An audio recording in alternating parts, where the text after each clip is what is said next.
Well, it depends on where you think the growth is going. You think we're going back to trend? You think we're going to be in a recession? Well, then sure. I think that then you're going to have some problems. But I think you're going to be able to stay elevated above trend growth, even with rate hikes. Remember, 4 rate hikes, it just gets you back to normal policy. Okay, fine. If they do 5 and 6 and 7, that's because the data is supportive of that they can. And I'm not just saying inflation, right? I mean, we all know about inflation, CPI, PPI, wages.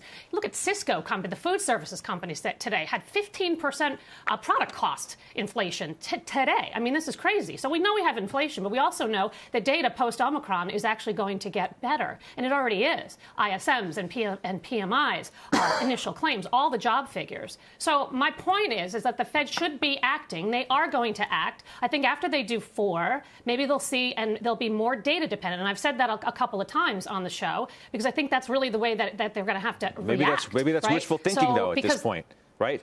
Maybe that's wishful thinking. I don't know. I don't think anybody knows. But 4 sounds Nobody like knows, Scott. No 4 one sounds knows. like it's your base case. Maybe the base case has now moved higher. 4? I mean, you have some estimates going to 7, which may be a little outlandish. Who knows? But maybe it's wishful thinking at this point. 75 basis points more? Yeah, you're talking about, okay, so the difference between 4 and 7 is 75 basis points, right? So that's not heroic. That maybe I think the economy, we'll have to look at the data, but maybe the economy will support that. We'll just have to see. Nobody knows, though.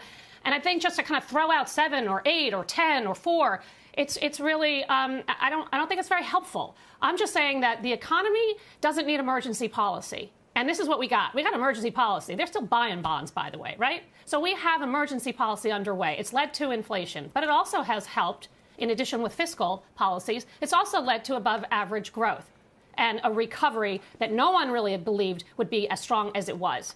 Imagine if we didn't have Delta or Omicron, how fast growth would be. So my point is, let's look at the entire data set, economic data and inflation, and where rates are and where they're going. And I think we can handle it based on what we know today. I hope they can engineer a soft landing.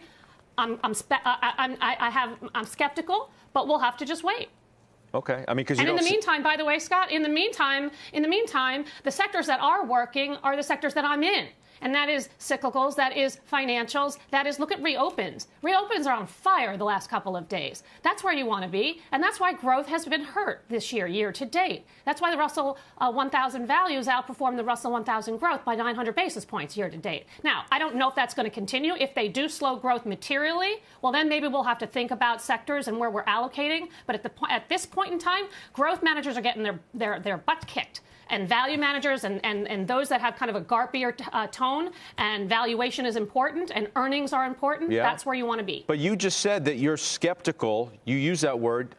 I'm skeptical that they can engineer a soft landing. Frankly, the whole case, the whole case that you build suggests that you're anything but skeptical.